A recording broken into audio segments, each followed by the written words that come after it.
हर इंसान के अंदर कुछ गलत आदतें होती हैं जिनसे उन्हें नुकसान तो पहुंचता ही है, साथ ही आसपास के लोग भी इससे प्रभावित होते हैं। इसलिए हमें अपनी बुरी आदतों को समय के साथ बदल लेनी चाहिए, वरना आगे चलकर बहुत ही पछताना पड़ता है।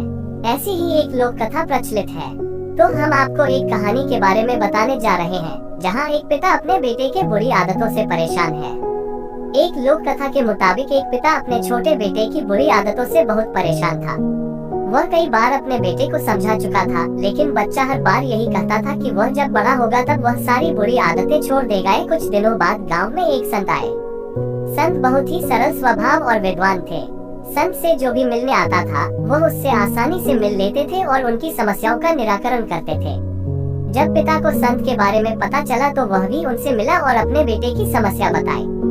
संत ने पिता से कहा कि कल तुम अपने बेटे को मेरे पास बगीचे में भेजना। अगले दिन पिता ने अपने बेटे को संत के पास बताए गए बाग में भेज दिया। बच्चे ने संत को प्रणाम किया और दोनों बाग में टहलने लगे। कुछ देर बाद संत ने बच्चे को एक छोटा सा पौधा दिखाया और पूछा कि क्या तुम इसे उखाड़ सकते हो।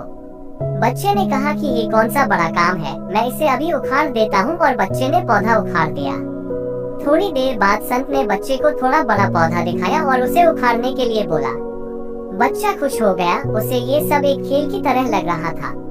बच्चे ने पौधे को उखाड़ना शुरू किया तो उसे थोड़ी ज्यादा ताकत लगानी पड़ी, लेकिन उसने पौधा उखाड़ दिया। इसके बाद संत ने बच्चे को एक पेड़ दिखाया और कहा कि उसे उखाड़ दो।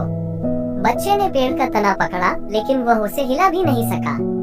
बच्चे ने कहा कि इस पेड़ को उखाड़ना असंभव है।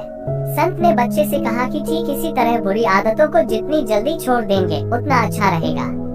जब बुरी आदतें नहीं होती हैं तो उन्हें छोड़ना आसान होता है, लेकिन आदतें जैसे जैसे पुरानी होती जाएंगी उन्हें छोड़ पाना बहुत मुश्किल हो जाएगा। बुरी आदतों के कारण जीवन में दुख बढ़ता है।